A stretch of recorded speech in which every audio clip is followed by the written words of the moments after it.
Você já parou para pensar que a sua empresa pode estar pagando impostos a mais?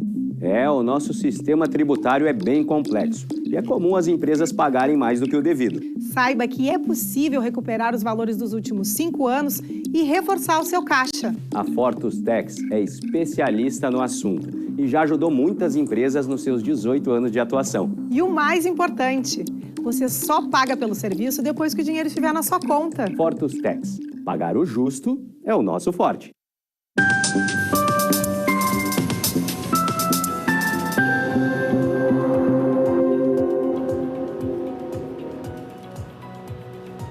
Olá, está no ar o programa Papo Certo. Comigo, Amanda de Oliveira e João Custódio. Sejam bem-vindos, estamos aqui de segunda a sexta, às 8h30 da noite, para falar sobre as diversas áreas do direito, economia, política e saúde. Papo de saúde e o tema é ansiedade nas relações de trabalho atuais. De acordo com dados do site G1, aproximadamente 9,3% dos brasileiros sofrem de ansiedade patológica. Estamos recebendo o Dr. Eduardo Guimarães, psicólogo. Muito obrigado pela presença no programa de hoje. Obrigado pelo convite, João. Seja muito bem-vindo então, doutor Eduardo. Obrigado, querida. E você aí de casa, venha saber mais enviando a sua pergunta ou comentário através do nosso WhatsApp 51 30 29 80 80 para o nosso convidado interagir. Então fique aí que em 30 segundinhos estamos de volta.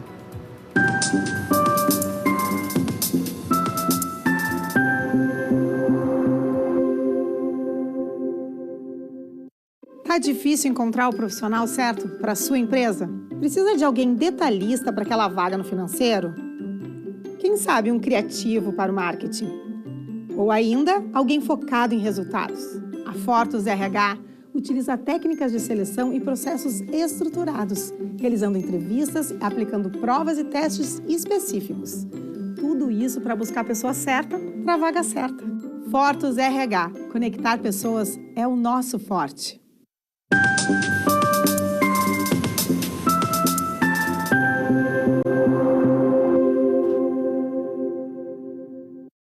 Estamos de volta com um Papo Certo.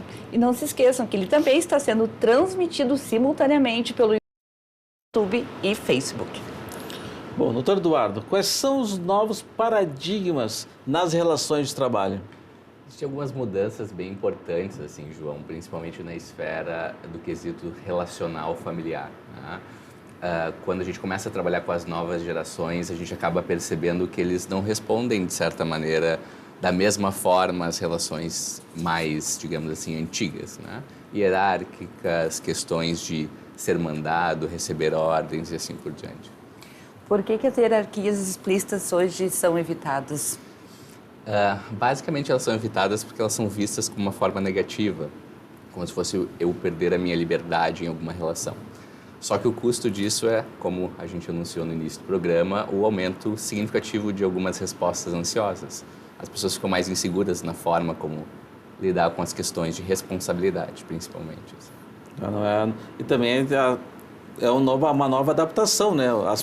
Os gestores também têm que se adaptar a esse novo momento também, né? Exatamente. Não dá para chegar muito firme, assim, que a coisa acaba saindo dos trilhos. Então, a gente tem que saber jogar um pouquinho e é um caminho, às vezes, um pouco complicado. A gente está numa etapa, eu acho que, de mudança desses paradigmas. Então, está todo mundo um pouco perdido na forma certa de lidar. E aprendendo, né? Tentando se adaptar e aprender. Quem não está se adaptando está tendo sérias dificuldades, né? Exatamente. Seja os novos profissionais e os novos gestores também.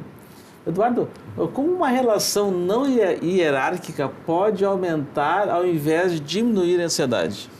Uma relação não hierárquica, muitas vezes, ela acaba deixando tanta liberdade na mão do indivíduo que ele se sente responsável por tudo que ele faz. Eu vejo isso muito hoje em dia nas empresas de tecnologia, principalmente, que são mais aquecidas, tem bastante jovens nesse mercado, né? Elas tratam... A própria linguagem mudou, então não é mais um chefe, né, um team lead, né? Não é mais uma equipe, é um time. Esses paradigmas são diferentes exatamente para se apropriar um pouquinho dessas necessidades que esses jovens acabam tendo hoje em dia. Isso não é de todo ruim, só é um pouco estranho, principalmente quando a gente tem diferentes gerações trabalhando no mesmo local.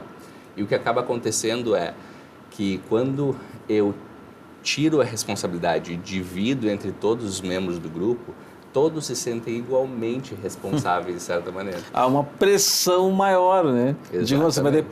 Vamos parar dessa responsabilidade é do chefe, não é minha, né? Exatamente. Agora a responsabilidade é minha, então, e compartilhada com todo mundo, né? Então isso acaba meio que me dando uma pressão maior, né? Perfeito, João, exatamente. Então, no final de semana, se eu não conseguir entregar até segunda-feira tal trabalho, o problema era do chefe antigamente.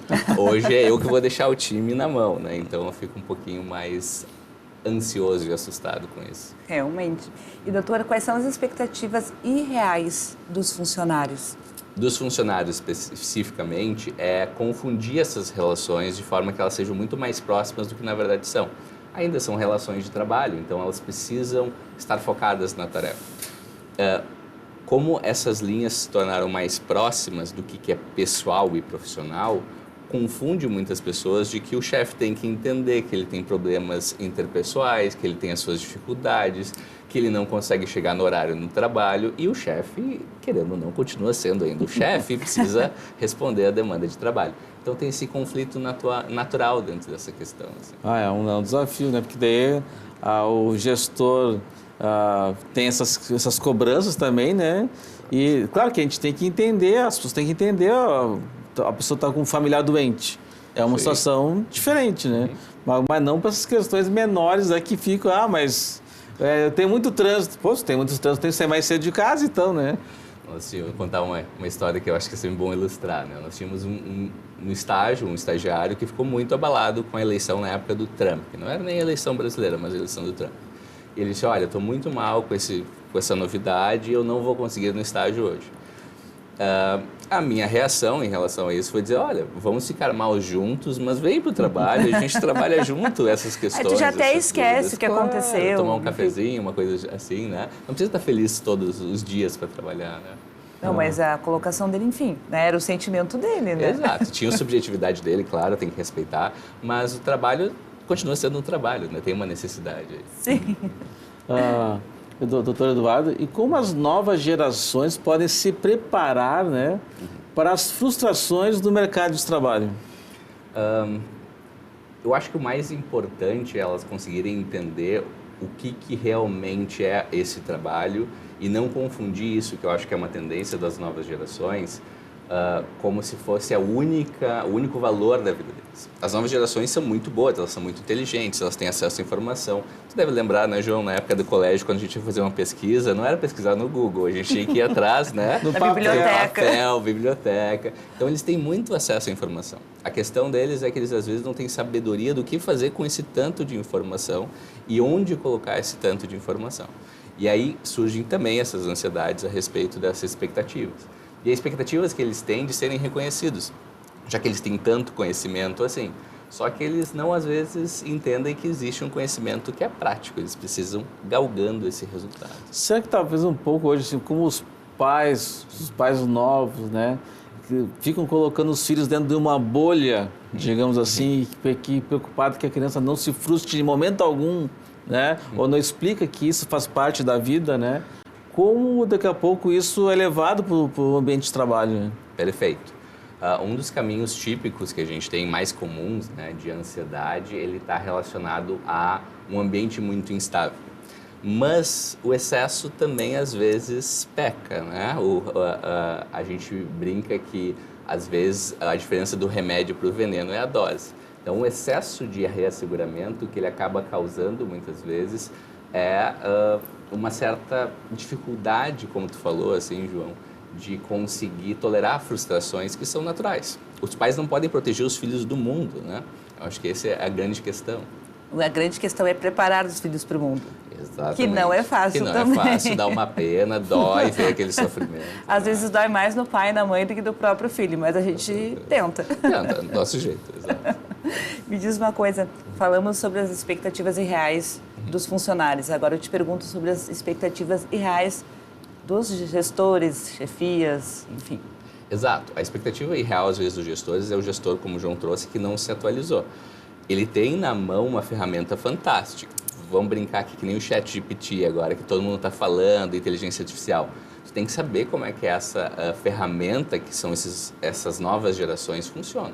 E eles são altamente estimuláveis se a gente der a dose certa de estímulo e motivação. Talvez a principal motivação desses indivíduos seja o reconhecimento.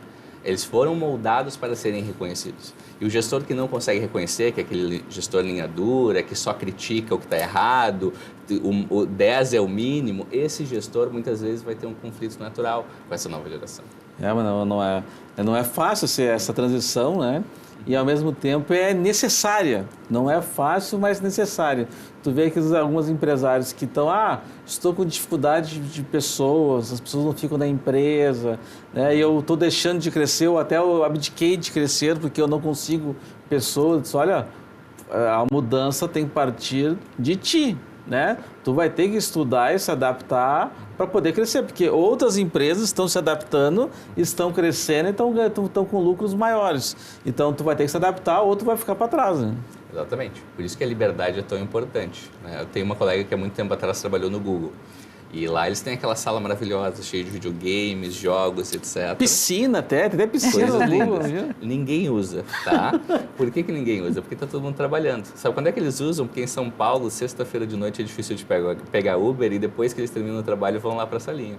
Mas está todo mundo trabalhando. O que eles gostam de ter é perspectiva de liberdade. E quando a gente respeita isso, as coisas acabam acontecendo. É interessante essa questão, porque eu também tem um conhecido meu que trabalha no Google nos Estados Unidos, né? E que a cobrança é muito grande, a competitividade interna das equipes também é muito grande. Então, tem aquilo lá, a pessoa acha que está no resort de férias, mas é bem o contrário, a pressão é forte, quem não se adapta é desligado. Exatamente. O foco é muitas vezes mais no resultado agora. Não precisa mais tu ficar trabalhando das 8 às 8, mas tu tem que entregar. E isso muitas vezes pesa e aumenta a ansiedade na sua responsabilização. Quem entregou pode jogar ping-pong à vontade, não vai ter problema nenhum, a empresa não vai te incomodar. Mas o difícil, às vezes, é sentir suficientemente à vontade e seguro para entregar e sentir que esse resultado é suficiente. E como são as expectativas futuras nos ambientes de trabalho, né? E as expectativas de aposentadoria com a expectativa de vida? Pois é, isso é quase uma pergunta para ti, João. Assim, por que nos espera a aposentadoria? Eu acho que cada vez mais essas relações que antigamente na sociedade civil nós conhecíamos como seguras, não são mais tão seguras assim. Ninguém se aposenta mais por 20 salários hoje em dia no Brasil, né, João? Então é muito difícil. O que a gente tem que ver são alternativas nesse sentido. E aí também é uma chamada na questão de, ao invés de eu trabalhar 40 horas, porque eu só vou trabalhar só, entre aspas, 30 anos, talvez eu vou ter que pensar em reduzir minha jornada de trabalho para 30, 25 horas, porque é uma maratona, eu não posso dar um sprint de 100 metros, senão eu vou cansar. Eu vou ter que trabalhar talvez 40, ou na minha geração, acho que até os 50 anos de trabalho a gente vai ter que ter. É isso que eu faço, porque é bastante... Até pouco tempo atrás, meu pai estava com 73 anos, está trabalhando a pleno, né? Talvez talvez ele está trabalhando demais, mas talvez nós temos que estar preparados que a gente vai trabalhar muito mais tempo. Com certeza. Só tem que tirar o pé um pouco, né? Exatamente, senão a gente não chega no final. Doutor, que tipos de relações podem ser benéficas, então, para ambas as partes? A relação que entenda a natureza de ambas as partes. A relação do funcionário que entenda os deveres da chefia. O melhor tipo de funcionário, ao meu ver, é aquele que já foi chefia em algum momento ou já teve essa responsabilidade.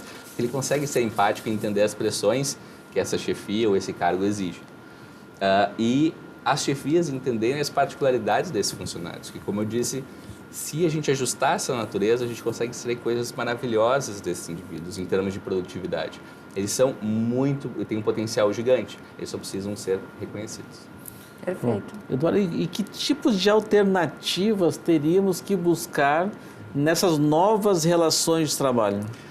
Uma das alternativas, talvez, que a gente tem que começar aos poucos a conversar mais a respeito é a sinceridade. O que eu quero dizer com sinceridade? Não é uma coisa boba nesse sentido, mas que a gente possa colocar os pingos nos is. O que eu espero do meu funcionário, o que o meu funcionário espera da empresa, sem nos ofendermos a respeito disso. Com as relações mais próximas, também ficou um pouco confuso o que eu posso esperar, o que eu posso demandar, o que é uma coisa trabalhista, o que é uma coisa pessoal. E essa grande confusão provavelmente só vai resolvida se, dentro das relações profissionais, nós somos sinceros. O que tu espera de mim, o que eu espero de ti e o que tu pode obter a partir dessa relação. Só tem que cuidar do sincericídio, né? Exatamente. Por isso tudo na dose, né? Então, tudo na dose certa, né? Ah, muito boa essa. Bom, gente, chegamos ao final do nosso primeiro bloco, então nós vamos fazer um intervalo de 30 segundinhos e já voltamos com o papo certo. Fiquem aí com a gente. Sincericídio.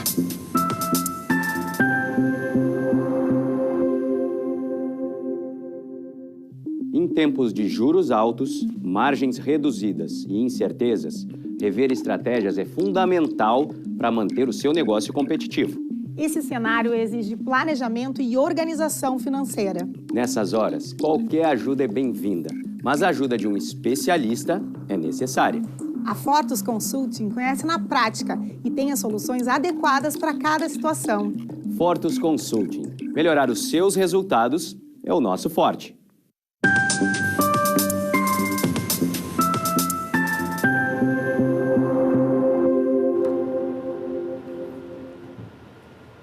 O Papo Certo está de volta e eu quero te convidar para interagir conosco nas redes sociais, YouTube, Facebook, Instagram e TikTok. E também te lembrar que nós estamos nos principais canais digitais, NET, Claro, Vivo, Tubarão e agora também a novidade que é a Rede Litoral de televisão.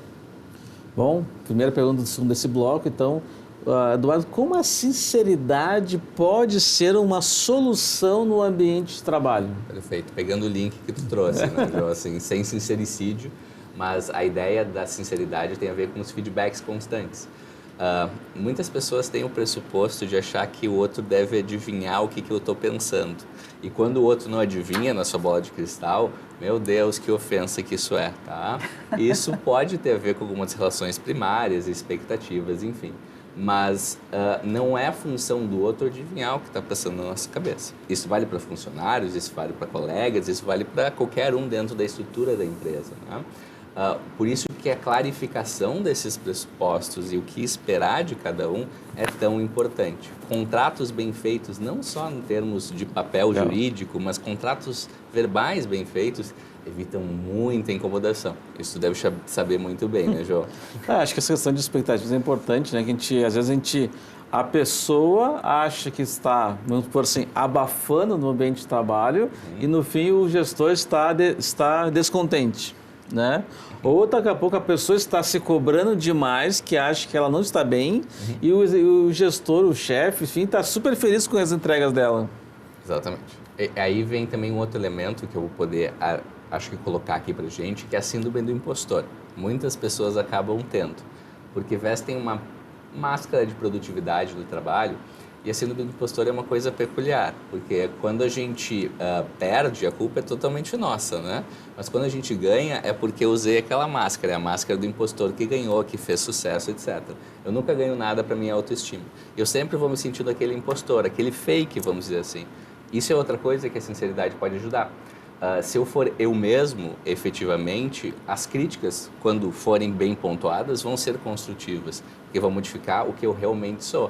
E os elogios vão ser diretamente a mim. E daí eu posso conquistá-los verdadeiramente e senti-los, né? Então, qual é a dica de milhões para evitar, então, a síndrome do impostor? Sinceridade também. Né? Eu efetivamente poder me sentir à vontade no local de trabalho para que eu possa ser um pouquinho do eu mesmo. Né? Não totalmente eu mesmo, mas uma parte de eu mesmo. Uma parte, né? Claro, tem a questão na família, com os amigos, no trabalho, mas vai ser um pouquinho diferente a colocação daqui a pouco, né? 80% dá para ser, né? Não precisa ser 10%, mas 80% com certeza a gente pode ser.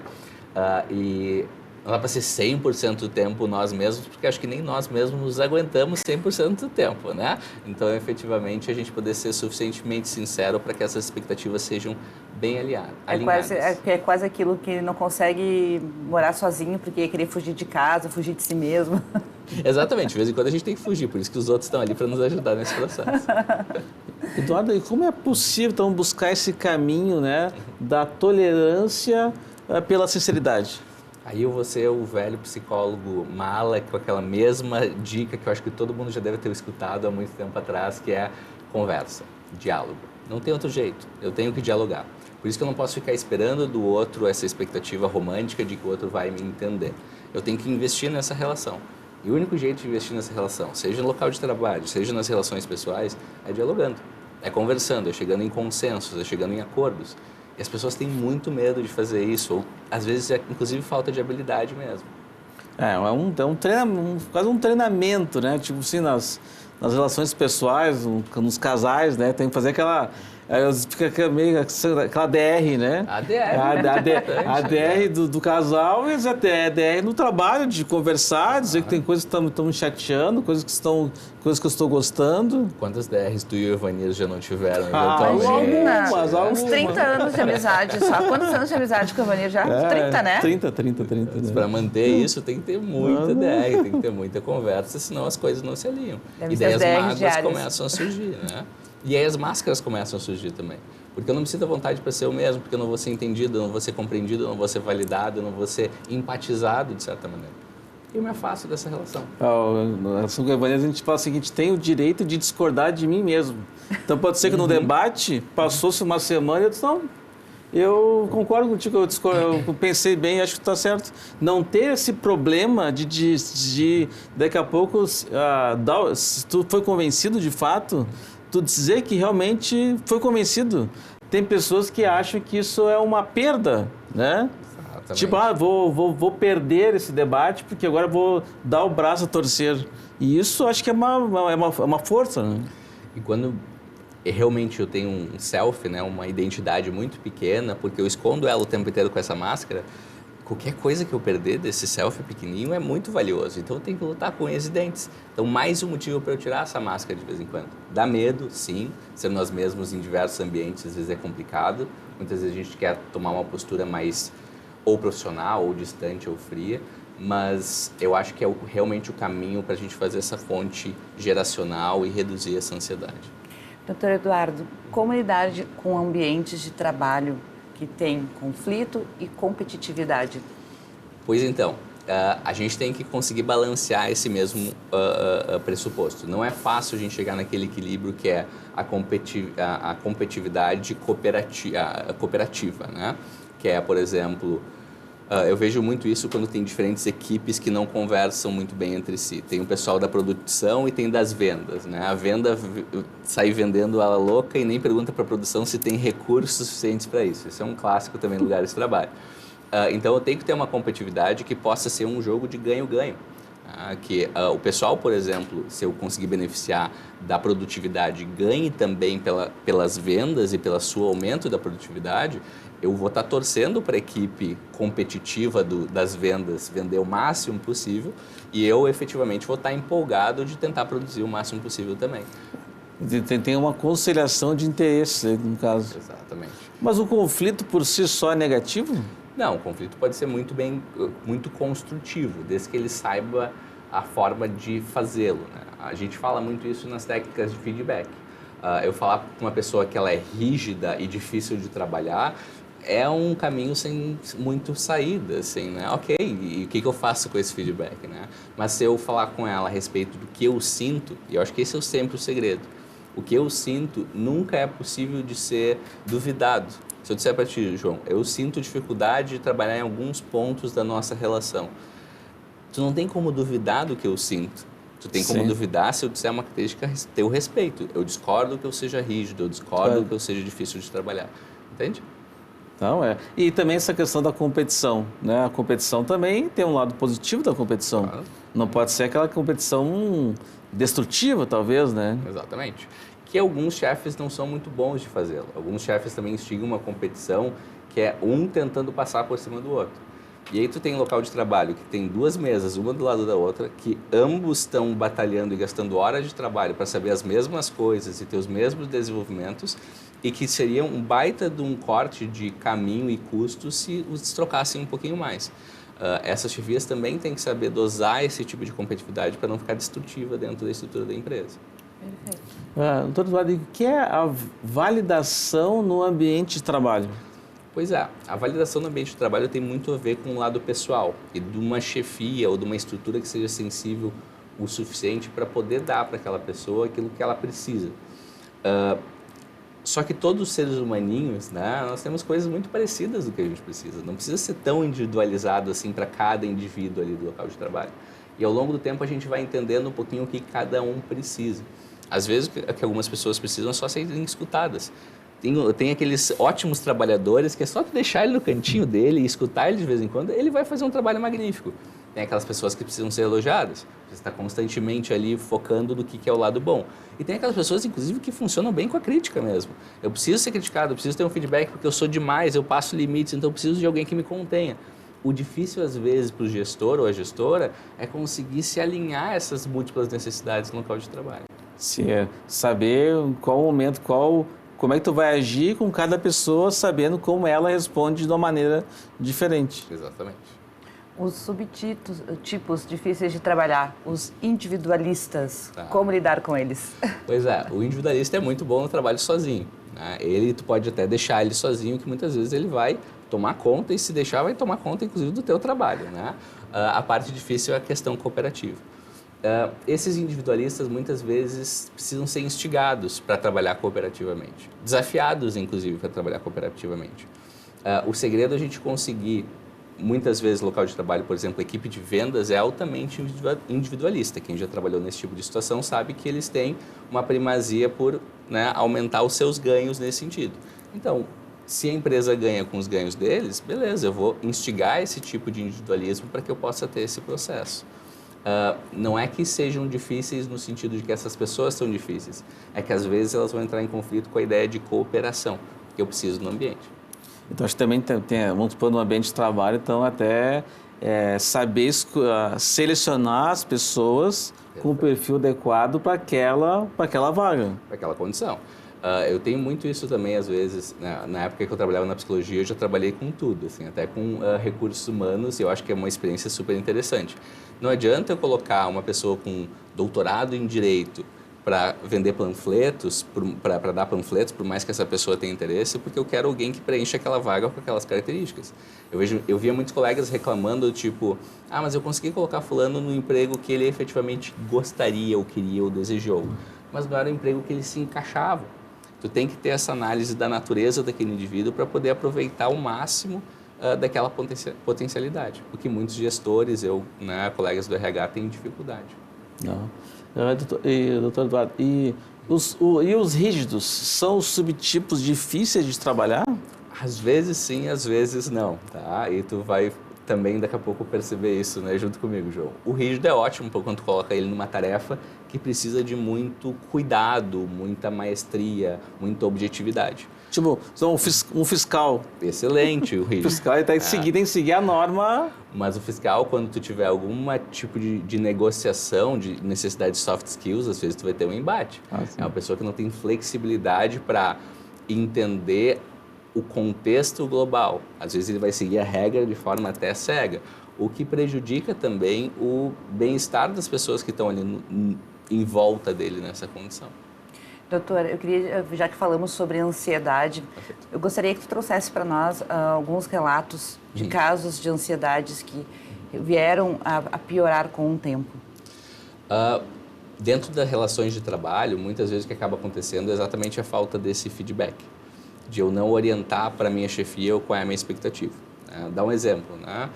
Digamos que o funcionário foi contratado, eu já ouvi isso algumas vezes, eu fui contratado para fazer determinada função dentro da relação de trabalho.